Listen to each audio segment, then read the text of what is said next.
అందరికీ నమస్కారం అండి. ఈరోజు డి కామేశ్వరి గారు రచించిన కాలాన్ని వెనక్కి తిప్పకు కథ తెలుసుకుందాం. మమ్మీ అంది కళ్యాణి. వంట పనిలో మునిగి మామూలుగా అంది. మమ్మీ మమ్మీ నీకెవరైనా మంచి గైనకాలజిస్ట్ తెలుసా? ఇదివరకు నువ్వొకసారి ఎవరో లేడీ డాక్టర్ దగ్గరకు వెళ్ళావు. ఆవిడ పేరేంటి? గొంతు తగ్గించి అడిగింది చిత్ర. చారు పోపు వేస్తున్న కళ్యాణి చటుక్కున కూతురు వైపు తిరిగి, గైనకాలజిస్టా? ఎవరికి? ఎందుకు? ఆశ్చర్యంగా చూస్తూ అంది. చిత్ర కాస్త కళ్ళు వాల్చి, I missed my periods mummy అంది. ఆ మాటకు కళ్యాణి గుండె ఒక్క బీట్ మిస్ అయింది. కలవరంగా అంటే అంటే అంది గాబరాగా. కూతురి మొహం చూడగానే ఏదో తట్టింది ఆమెకు. I think I am pregnant అంది చిత్ర చాలా మామూలుగా. ఉప్మా కోసం పెట్టిన జీడిపప్పు పలుకు ఒకటి నోట్లో వేసుకుంటూ. కళ్యాణి తెల్లపోతూ కూతురి వంక అయోమయంగా చూసింది. ఏమిటి? ఏమంటున్నావు? సరిగా వినలేదేమోనన్నట్టు, నమ్మలేనట్టు రెట్టించింది. ఈ నెల పీరియడ్స్ రాలేదు మమ్మీ. అనుమానం వచ్చి యూరిన్ టెస్ట్ చేయిస్తే పాజిటివ్ అని వచ్చింది. చిత్ర తల్లి వంక చూస్తూ అంది. కళ్యాణి కాళ్ళు వణికాయి. చటుక్కున కూర కింద ఉన్న స్టవ్ ఆర్పేసి డైనింగ్ టేబుల్ దగ్గరకు వచ్చి కుర్చీలో కూలబడింది. ఏమిటంటున్నావు? మతి ఉండే మాట్లాడుతున్నావా? ఏమిటసలు సంగతి? నిజం చెప్పు.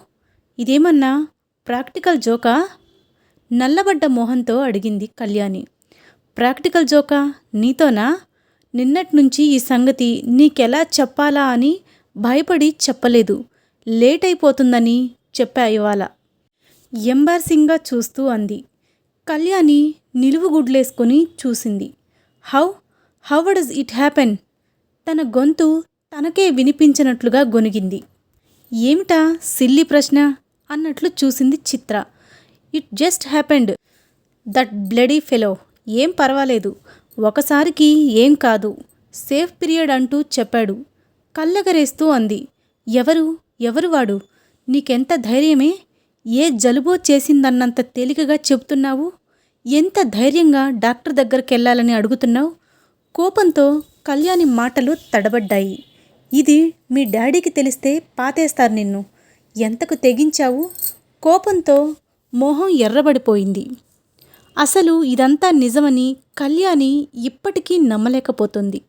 ఇండియాలో ఈ తరంలోనైనా ఎంత మోడర్న్గా పెరిగినా ఓ అమ్మాయి వచ్చి తల్లితో ఓపెన్గా తాను ప్రెగ్నెంట్ అన్న విషయం అతి మామూలుగా చెప్పడం అన్నది నమ్మలేని విషయంలా జీర్ణించుకోలేకపోతోంది. ఫారిన్ కంట్రీస్లో, అమెరికాలో అక్కడ పిల్లలు చాలా స్వేచ్ఛగా సెక్స్ లైఫ్ నడుపుతారని, హై స్కూల్ లెవెల్ నుంచి బాయ్ ఫ్రెండ్స్, డేటింగ్లు విచ్చలవిడిగా తిరిగి కడుపులు, అబార్షన్లు అతి మామూలైపోయాయని చదవడం, వినడం జరిగింది. కానీ మన దేశంలోనూ కొన్ని చోట్ల అమ్మాయిలు, అబ్బాయిలు ఫ్రీగా తిరిగినా రహస్యంగా పెద్దలకు తెలియకుండా తిరగడం ఉంది.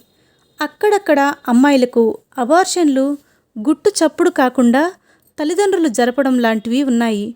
కానీ ఇలా ఒక అమ్మాయి తల్లితో తాను ప్రెగ్నెంట్ అని కాస్తైనా జంకు గొంకు లేకుండా చెప్పడం, అదే తన కూతురవడం అన్నది ఊహించలేని విషయం. కళ్యాణికి పెద్ద షాక్ ఇది. ఏమిటి మమ్మీ అలా చూస్తావు? కొంప మునిగినట్లు. డాక్టర్ దగ్గరికెడితే జస్ట్ 2 minutes జాబ్. అప్పటికి కళ్యాణి ఈ లోకంలోకి వచ్చిందానిలా లేచి కూతురు చెంప చెళ్ళుమనిపించింది. కోపంతో ఆమె మొహం ఎర్రబడిపోయింది. నోర్ముయ్, ముందు నోర్ముయ్. ఇంకొక్క మాట మాట్లాడావంటే చంపేస్తా. ఎవడా వెధవా? ముందది చెప్పు. ఎవడు వాడు? కళ్ళెర్రబడగా గద్దించి అడిగింది. చెంప దెబ్బతిన్న చిత్ర రోషంగా తల్లివంక చూసింది. ఎవడో ఒకడు. ఎవడైతే ఏ? నువ్వు డాక్టర్ దగ్గరికి తీసుకువెళ్తావా లేదా? అది చెప్పు ముందు పొగురుగానే అంది. ఏం? వాడెవడో వాడినే తీసుకెళ్ళమనకపోయావా డాక్టర్ దగ్గరికి? నా అవసరం ఏమొచ్చింది? ఇంతకు తెగించిన దానివి, ఎవడైతేనేం అన్నదానివి, నా దాకా ఎందుకు ఇది? గప్చుప్గా మాకెవరికీ తెలియకుండా ఆ అబార్షన్ ఏదో నువ్వే చేయించుకోవాల్సింది. కళ్యాణి కూతురి వంక తిరస్కారంగా చూసింది. ఆ సందీప్ గాడు రావడానికి భయపడి ఏడుస్తున్నాడు. సందీప్ పేరు చెప్పేశాక నాలిక కొరుక్కుంది. ఎవరన్నా చూస్తే అంటూ భయపడుతున్నాడా స్టూపిడ్. డాక్టర్ అబార్షన్కి హస్బెండ్ కానీ పేరెంట్స్ కానీ ఉండాలంది. ఓ, తమరు అప్పుడే అన్ని ప్రయత్నాలు చేసే నా దగ్గరకు వచ్చారన్నమాట. ఆ సందీప్ అంటే ఆ తెల్లగా మెడలో చైను ఆ అగర్వాల్ కొడుకేనా? వాడు నీకోసం పుస్తకాలంటూ ఇంటికి కూడా వచ్చాడు, వాడేనా? కోపంగా అడిగింది కళ్యాణి. చిత్ర తలాడించింది, కాస్త ఎంబ్రాసింగ్గా చూస్తూ. పట్టుమని 20 ఏళ్ళు లేని మీరు చదువుకోమని కాలేజీలకు పంపిస్తే మీకు ఇప్పటి నుంచి లవ్లు సెక్స్లు కావాల్సొచ్చాయా? ఉత్తి ప్రేమలు సెక్స్లేనా? పెళ్ళి కూడా ఏమన్నా చేసుకున్నావా? పెళ్ళెందుకు చేసుకుంటాడులే వాడు. ఈజీగా దొరికావని నీతో తిరిగాడు. వాడి అవసరం తీరాక మోహం చాటేశాడు. డాక్టర్ దగ్గరికి కూడా రావడానికి ఇష్టపడడం లేదంటే వాడెంత గడుసువాడో, నిన్నెలా తెలివిగా వాడుకున్నాడో అర్థమైందా ఇప్పటికన్నా? కసిగా హేళనగా అంది. Mummy, for God sake, it is too late discuss all this. అయిందేదో అయింది. నా తప్పో వాడి తప్పో, జరిగిందేదో జరిగింది. చెప్పు, నువ్వు హెల్ప్ చేస్తావా? నన్నే ఏదో ఒక ఏర్పాటు చేసుకోమంటావా? ఏదో పొరపాటు జరిగింది, దానికి పెద్ద రాద్ధాంతం చేస్తున్నావు. It's not a big deal. ఆ పొగరు నిర్లక్ష్యం చూసేసరికి కళ్యాణికి తిక్కరేగింది. ఇంత జరిగినా నీకింకా బుద్ధి రాలేదన్నమాట. It's not a big deal. Yes, okay, వెళ్ళు. నువ్వేం చేసుకుంటావో చేసుకో. ఇంత చేసిన దానివి అది నువ్వే చేసుకో. కళ్యాణి కోపంగా లేచి స్టవ్ వెలిగించి కూర కలిపింది. బుద్ధి అంటే తప్పు చేశాను అని మీ కాళ్ళు పట్టుకొని ఏడవాలా? అలా అయితే సంతోషంగా ఉండేదేమో మీకు, కసిగా అంది చిత్ర. కనీసం నీ మాటల్లో జరిగిన దానికి పశ్చాత్తాపడడం, తప్పు చేశాను అన్న భావం ఉంటే నాకు కాస్తన్న జాలి ఉండేది నీ మీద. నాట్ ఏ బిగ్ డీల్ అని అంటున్నావంటే నీకసలు ఏం జరిగిందో, దాని పర్యవసానం ఎలా ఉంటుందోనన్న ఆలోచన కూడా లేకుండా మాట్లాడుతున్నావంటే నువ్వెంత మూర్ఖురాలివో తెలుస్తుంది. మన ఇండియాలో ఓ పెళ్లి కాని పిల్ల గర్భం దాల్చడం అంటే దాని పరిణామాలు ఎలా ఉంటాయో నీకు తెలీదు. ఇది పైకి తెలిస్తే ఏ తలమాసిన వెధవ కూడా నిన్ను పెళ్లాడడు. ఉత్తప్పుడు ఎంత మోడర్న్గా ఉన్నా, అభ్యుదయ భావాలు పలికినా పెళ్లి వేళకి వచ్చేసరికి వంశాలు సాంప్రదాయాలు చూస్తారు. పెళ్లి కాకపోతే కొంప మునగదులే, మొండిగా వాదించబోయింది. అవును, నీకు పెళ్ళవసరం ఏమిట్లే, ఇంతకు తెగించిన దానివి అని కళ్యాణి కోపంగా ఏదో అనబోయింది. చిత్ర కోపంగా, స్టాప్ ఇట్ మమ్మీ, నిన్ను హెల్ప్ అడగడం నాదే బుద్ధి తక్కువ. ఏదో ఎక్స్ట్రాడినరీ థింక్ లోకంలో నీ కూతురే చేసిందన్నట్లు మాట్లాడకు. It just a normal think that happened. అమ్మాయిలు అబ్బాయిల మధ్య, అట్రాక్షన్ల మధ్య అప్పుడప్పుడు ఇలాంటివి జరగడం ప్రపంచ వింతలా మాట్లాడకు. నువ్వు డాక్టర్ దగ్గరకు తీసుకెడతావో నన్నే వెళ్ళమంటావో త్వరగా చెప్పు, అసహనంగా అంది. కళ్యాణి తిరస్కారంగా కూతురి వంక చూసింది. డాడీకి చెప్పి ఏం చెయ్యమంటారో అడగాలి. ఇప్పుడు ఆయన నిన్ను తిట్టిపోస్తారు. నిన్ను నెత్తికెక్కించుకొని పాడు చేశానని నిన్ను నమ్మి ఇంత స్వతంత్రం ఇచ్చినందుకు నా నెత్తి మీదకి తెచ్చావు. ఆయనకెందుకు చెప్పడం? డాడీ అసలు ఓల్డ్ ఫ్యాషన్. నువ్వే అర్థం చేసుకొనిది ఆయనెలా అర్థం చేసుకుంటారు? ఆయనకు చెప్పకుండా దాస్తే రేపొద్దున ఈ విషయం తెలిస్తే నా ప్రాణం తీస్తారు. నాకు మతిపోతుంది నన్ను ఆలోచించుకొని అసలు ఏం చెయ్యాలో. అయినా నాకు ఆఫీస్కు టైం అయిపోతుంది, పనంతా అలాగే ఉంది. నువ్విక్కడి నుంచి వెళ్ళు తల్లి. గాబరా పడుతూ వంట పని పూర్తి చేయసాగింది. నువ్వు డాడీకి చెబితే నేను ఊరుకోను. నువ్వు హెల్ప్ చేయకపోతే చెయ్యకు, విసురుగా వెళ్ళిపోయింది చిత్ర. ఇదిగో, నీవు ముందు ఆ సందీప్ని ఇంటికి తీసుకురా, నేనొకసారి మాట్లాడాలి వాడితో. కళ్యాణి వెనక నుంచి అరిచింది. చిత్ర చటుక్కున వెనుదిరిగి తల్లిని మింగేసేటట్లు చూస్తూ, నువ్వేం మాట్లాడతావు వాడితో? ఏం మాట్లాడక్కర్లేదు. ఆ రాస్కెల్ నన్ను తప్పించుకు తిరుగుతున్నాడు, వాడితో నేను మాట్లాడను అంటూ వెళ్ళిపోయింది. వీళ్ల ప్రేమ మోజు అన్నీ అప్పుడే అయిపోయాయన్నమాట విరక్తిగా అనుకుంది కళ్యాణి. జరగబోయేది తలుచుకుంటే, ఇంట్లో రాబోయే తుఫాను తలుచుకుంటే, భర్తని ఎలా ఎదుర్కోవాలో తలుచుకుంటే ఆమె కాళ్ళు వణుకుతున్నాయి. గుండెలు దడదడలాడుతున్నాయి. కళ్యాణి ముందు నుంచి ఆధునిక భావాలు కలిగిన యువతి. స్త్రీ స్వాతంత్రం, వ్యక్తిత్వం, ఆత్మాభిమానం లాంటివి ఆమెకిష్టమైన పదాలు. ఆడది మగాడి కన్నా దేన్లోనూ తీసిపోదని, అవకాశం ఇస్తే అతన్ని మించిపోగలదని, ఆడది చదువుకొని తన కాళ్ల మీద తను నిలబడాలని, ఆర్థిక స్వాతంత్రంగా ఉండాలని, తనకంటూ ఓ వ్యక్తిత్వం ఉండాలని అభిలాషించేది.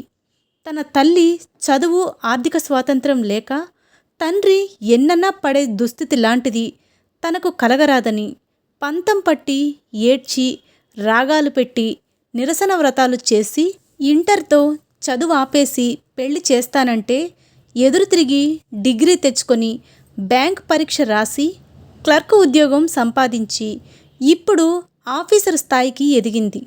ఉద్యోగం వచ్చే వరకు పెళ్లి మాటెత్తనన్న మాట మీద నిలబడింది.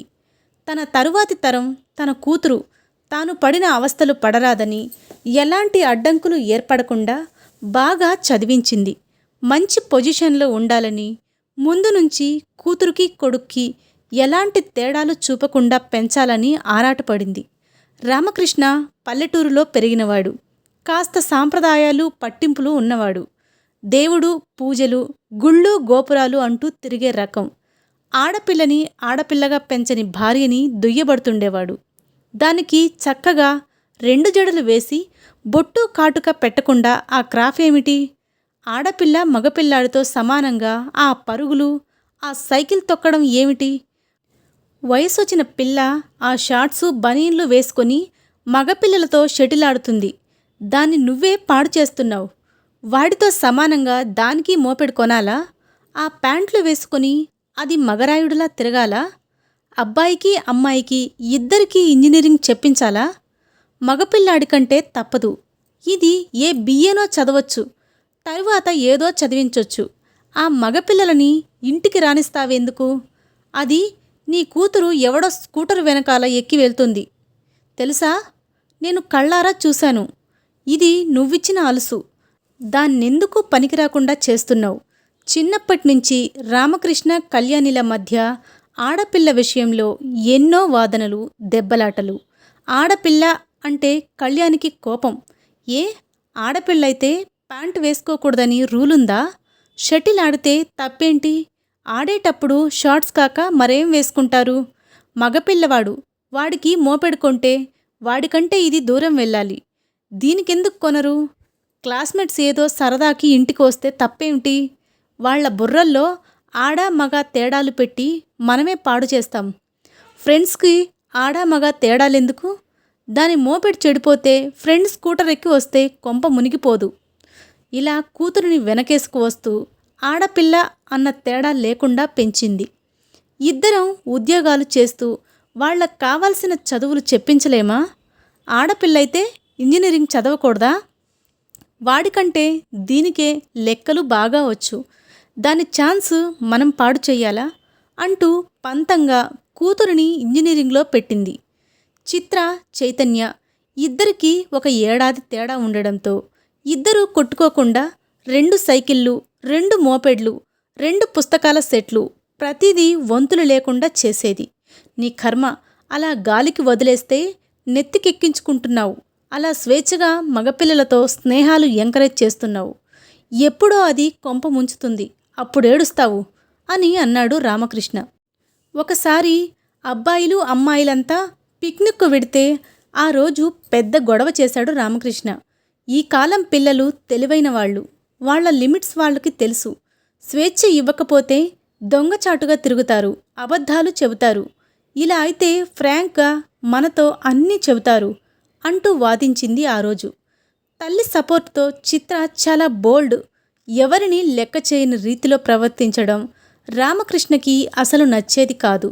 ఇప్పుడు భర్తకి చెబితే తానే కారణమని దుమ్మెత్తిపోస్తాడు.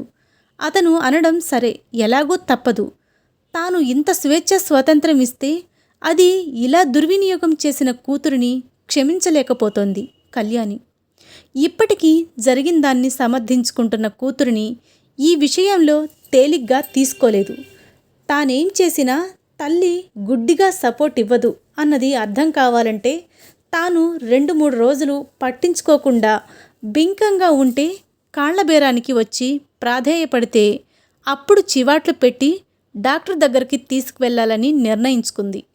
డాక్టర్ దగ్గరికి తీసుకువెళ్లే ముందే భర్తకి ఈ విషయం చెప్పొచ్చు. 1-2 రోజులు ఊరుకొని కూతురు రియాక్షన్ గమనించాలని నిర్ణయించుకుంది కళ్యాణి. అర్ధరాత్రి మంచి నిద్రలో ఉన్న కళ్యాణికి తనని ఎవరో కుదిపి లేపుతున్నట్టు చటుక్కున మెలకువ వచ్చింది. కళ్ళిప్పేసరికి చిత్ర ఏడుపు గొంతుతో మమ్మీ మమ్మీ అంటూ రహస్యంగా పిలుస్తోంది. చటుక్కున లేచి కూర్చుంది కళ్యాణి. చిత్రమొహం బెడ్లైట్ వెలుగులో పాలిపోయి ఉంది. భయంతో ఏడుస్తున్న కూతుర్ని చూసేసరికి దిగ్గున లేచి గదిలోంచి బయటకొచ్చి చిత్ర గదిలోకి నడిచింది. చిత్ర మంచం మీద లొంగ చుట్టుకుపోతూ మమ్మీ నొప్పి, మమ్మీ బ్లీడింగ్ అయిపోతుంది, డూ సంథింగ్ కడుపు పట్టుకొని ఏడవసాగింది చిత్ర. ఆమె పక్క మీద నైట్ గౌన్ నిండా రక్తం మరకలు. కళ్యాణి గుండె జల్లుమంది. ఏమైంది, ఏం చేశావు? గాబరాగా కడుపు పట్టుకొని బాధతో మెలికలు తిరుగుతున్న చిత్రని అడిగింది. ఏం చేశావే, ఏదన్నా మందు మింగావా? భయంగా చూస్తూ అడిగింది. మొన్న ఓ లేడీ డాక్టర్ అబార్షన్ చేసింది. ఇవాళ సాయంత్రం నుంచి బ్లీడింగ్. ఇందాకటి నుంచి కడుపులో ఒకటే పోటు, బ్లీడింగ్ అలా అయిపోతోంది. మమ్మీ ఈ నొప్పి నేను తట్టుకోలేకపోతున్నాను, చచ్చిపోతున్నాను, డూ సంథింగ్ ఏడవసాగింది బేలగా. ఏ డాక్టర్ చేసింది? ఒక్కతివి ఎందుకు వెళ్ళావు?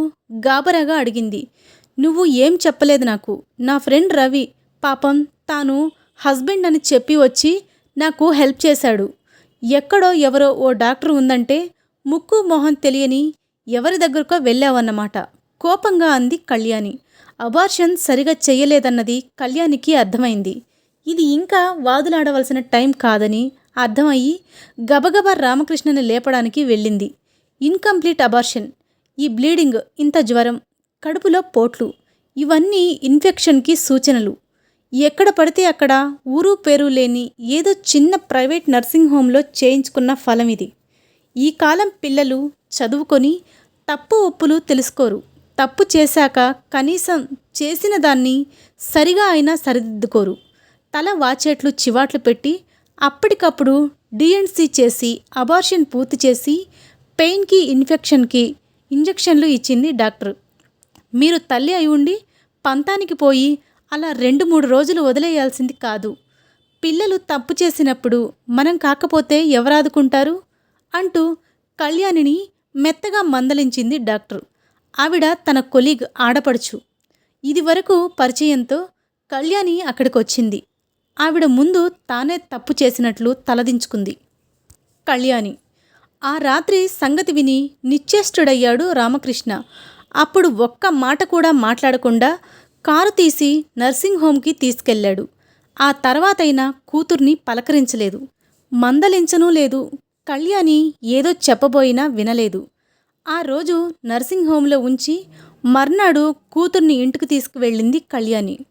మీ డాడీ నిన్ను ఒక్క మాట అనలేదు అంటే ఆయన నువ్వు చేసిన పనికి ఎంత హర్ట్ అయ్యారో తెలుసుకో. ఆయన బాధ, అవమానం మనసులో దాచుకున్నారు అంటే మనల్ని క్షమించలేదన్నమాట. ఇంతకంటే ఆయన నిన్ను నన్ను తిట్టినా బాగుండేది. ఆయనకి మొహం చూపించలేకపోతున్నాను. కళ్యాణి కూతురికి పళ్ళరసం తెచ్చి ఇస్తూ అంది. సారీ మమ్మీ, చిత్ర తల వాల్చుకొని అంది. ఈ ఒక్క రోజులో ఆమె పొగరు వగరు అన్నీ దిగిపోయినట్లు సౌమ్యంగా అంది. పాలిపోయి కళ్ళ కింద నల్ల చారలతో మొహం పీక్కుపోయిన కూతురి మొహం చూస్తే శారీరకంగా మానసికంగా ఎంత బాధపడిందో అర్థమవుతోంది. చిత్ర, నీ ఈ తప్పుటడుగుతో నువ్వు స్వేచ్ఛను పోగొట్టుకున్నావు. నీపై అందరికీ నమ్మకం పోయేట్లు చేసుకున్నావు. ఇంక నీపై ఎన్ని ఆంక్షలు పెడతారో మీ డాడీ చూద్దువు గాని. నువ్వు ఏం చేసినా, ఎక్కడికి వెళ్ళినా, కాలేజీ నుంచి రావడం 1 గంట ఆలస్యమైనా అనుమానంగానే చూస్తాం. నిన్ను వెనకేసుకు వచ్చే అవకాశం నాకు లేదిక. ఇప్పుడు చిత్ర ఏడవడం ప్రారంభించింది. ఏడుపు మధ్య మమ్మీ నేను కావాలని చేయలేదు. ఆ సందీప్ ఇంటికెడదాం అంటే సరదాగా వెళ్ళా. వాళ్ళ పేరెంట్సు వాళ్ళంతా తిరుపతి వెళ్ళారని వెళ్ళాక తెలిసింది. ఏవో కబుర్లు చెప్పాడు, మ్యూజిక్ పెట్టాడు, డాన్స్ అన్నాడు, జస్ట్ ఫర్ ఫన్ అన్నాడు. ఇదంతా కాలేజీ అబ్బాయిలు అమ్మాయిలు అంతా చేస్తాడన్నాడు. ఎవరెవరివో పేర్లు చెప్పాడు. ఒక్కసారికి ఏమవదు, తప్పేంటి, ఏదేదో అంటూ నన్ను మాటల్లో వశపరుచుకున్నాడు. ఇలా అవుతుందని అనుకోలేదు. మమ్మీ సేవ్ పీరియడ్ పర్వాలేదు అన్నాడు. ఏడుస్తూ అంది. చిత్ర, ఈ మగపిల్లలకి ఈ వయసులో దృష్టి ఎంతసేపు సెక్స్ పైనే ఉంటుంది. బై హుక్ ఆర్ క్రూక్ ఆ అనుభవం పొందాలని ఆరాటపడే వయసుది. ఆ యవ్వన ఆరంభంలో దీనికోసం ఉచితానుచితాలు మర్చిపోతారు. అబ్బాయిలతో స్నేహం చేసేటప్పుడు హద్దులు గీసుకోవాల్సింది అమ్మాయిలే. స్నేహాన్ని ఆకర్షణకి లోబడకుండా ఉంచుకోవడానికి అబ్బాయిలని గిరిగీసి దూరం ఉంచాలి. నిప్పు కారడం దాని సహజ లక్షణం. దానికి దూరంగా ఉండాల్సింది మనమే. మన పూర్వీకులు ఆడదానికిన్ని ఆంక్షలు ఎందుకు పెట్టారంటావు? నిప్పు దగ్గరికి వెడితే కాలేది ఆడదానికే. బాధ, హింస, అవమానం భరించాల్సింది ఆడదే కాబట్టి. నీతో ఎంజాయ్ చేసిన సందీప్ హాయిగా ఉన్నాడు. కొన్ని క్షణాల తొందరపాటు వల్ల నీకు ఎంత కష్టం, నష్టం జరిగింది. నిన్ను ఎంత బాధ, అవమానాలకి లోను చేసింది ఆ సంఘటన. మనం ఎంత మోడ్రన్గా స్త్రీ పురుష సమానత్వం అని ఎన్ని మాటలు వల్లించినా ఈ ఒక్క విషయంలో మాత్రం మనం పురుషుల ముందు తల వగ్గాల్సిందే. ప్రకృతి పురుషుని పట్ల పక్షవాతం వహించి మనకు అన్యాయం చేసింది. ఇద్దరూ పాలు పంచుకున్న ఆనందంలో స్త్రీ మాత్రమే శిక్షకు గురి అవడం దేవుడు మనకిచ్చిన శాపం. ఈ బాధ, ఈ అవమానం మనం తప్పించుకోలేనిది. చిత్ర గిల్టీగా చూసింది. చిత్ర, నీకు నేను ఎప్పుడూ మగపిల్లవాడితో సమానంగా స్వేచ్ఛ ఇచ్చాను. స్వేచ్ఛ అంటే విచ్చలవిడితనం కాదు. నువ్వు చదువుకోవాలి, మంచి ఉద్యోగం చేసుకోవాలి, ఆర్థిక స్వాతంత్రం ఉండాలి, ఏదైనా నిబ్బరంగా ఎదుర్కొనే మనస్థైర్యం ఉండాలి, ఓ వ్యక్తిత్వం అలవర్చుకోవాలి. మగాడి కంటే మనం దేనిలోనూ తక్కువ కాదు అని నిరూపించాలి అన్నది నా ఉద్దేశం. స్వేచ్ఛకి నువ్వు విపరీతార్థం తీశావు. స్వేచ్ఛ, స్వాతంత్రం అంటే ఇష్టం వచ్చిన మగాడితో విచ్చలవిడిగా తిరగడం కాదు. అలా తిరిగితే ఏ సభ్య సమాజం ఊరుకోదు. సమాజానికి కొన్ని కట్టుబాట్లుంటాయి. ఆ కట్టుబాట్లు దాటితే ఎంత నవీన సమాజమైనా వేలెత్తి చూపే పరిహసిస్తుంది. ఆ యుగం నాటి కుంతి మొదలు నీ వరకు ఇలాంటి అక్రమ సంబంధాలని ఏ సమాజమూ ఆమోదించదు. ఇప్పుడే కాదు, ఇంకో 50 ఏళ్ళు గడిచినా ఏ తల్లి తన కూతుర్ని అబార్షన్కి తీసుకొచ్చానని అందరి ఎదుట చెప్పగలదా? ఏ ఆడపిల్ల నేను అబార్షన్ చేయించుకున్నాను అని ఓపెన్గా చెప్పగలదా? అంటే అనుమానమే. నిన్ను నర్సింగ్ హోంలో చూసి ఆ ప్రసాదరావు భార్య ఆశ్చర్యంగా అడిగితే ఏదో గైనిక్ ప్రాబ్లం అని అబద్ధం చెప్పాను. అది అబద్ధం అని నా మొహమే చెప్తుంది. రేపు ఈ వార్త మా ఆఫీసులో, నీ కాలేజీలో అందరికీ ఎలాగో తెలుస్తుంది. వారి అనుమానపు దృక్కులు, సానుభూతి వ్యాఖ్యల చాటున హేళన ఉంటుంది. అంతేకాదు, ఇది రేపు నీ పెళ్ళికి అవరోధం అవ్వచ్చు. నీ అంతట నువ్వు ఎవరినన్నా చేసుకున్నా సమయం వచ్చినప్పుడల్లా దెప్పడానికి అదొక ఆయుధంగా వాడుకుంటాడు ఆ మొగుడనేవాడు. చిత్రమొహం కలతప్పి నల్లబడింది. మమ్మీ, నువ్విన్ని అంటున్నావు. మా కాలేజీలో కొంతమంది అబ్బాయిలు, అమ్మాయిలు ఎలా తిరుగుతారో తెలుసా? హోటళ్ళు, పిక్నిక్లంటూ. I'm sure they are having sex. ఎవరో ఏదో చేశారని నువ్వు చెయ్యక్కర్లేదు. పట్టుబడే వరకు అందరూ పవిత్రులే. ఈ ఫ్యామిలీ ప్లానింగ్ మెథడ్స్ వచ్చాక ఎందరూ పవిత్రంగా ఉన్నారన్నది ప్రశ్నార్థకమే. ఈ పాటి తెలివి కూడా లేకుండా నువ్వు రొంపిలో దిగబడ్డావు. ఈ మాట నేను ఇంతవరకు ఎందుకు అనలేదో తెలుసా? ఫ్యామిలీ ప్లానింగ్ యూజ్ చేస్తూ బాయ్ ఫ్రెండ్స్తో తిరగొచ్చు అని నేను సజెషన్ ఇచ్చినట్లవుతుందని. చిత్ర, ప్లీజ్, నీలాంటి అమ్మాయిలు విచ్చలవిడిగా తిరిగి మళ్ళీ నా స్త్రీ స్వతంత్ర మర్హతి అని పెద్దలు భావించి చరిత్ర పునరావృతం అయ్యి ఆడదాన్ని మళ్ళీ 100 ఏళ్లు వెనక్కి పంపేయకుండా చూడాల్సిన బాధ్యత ఈ తరం, ముందు తరాల అమ్మాయిల మీదే ఉంది.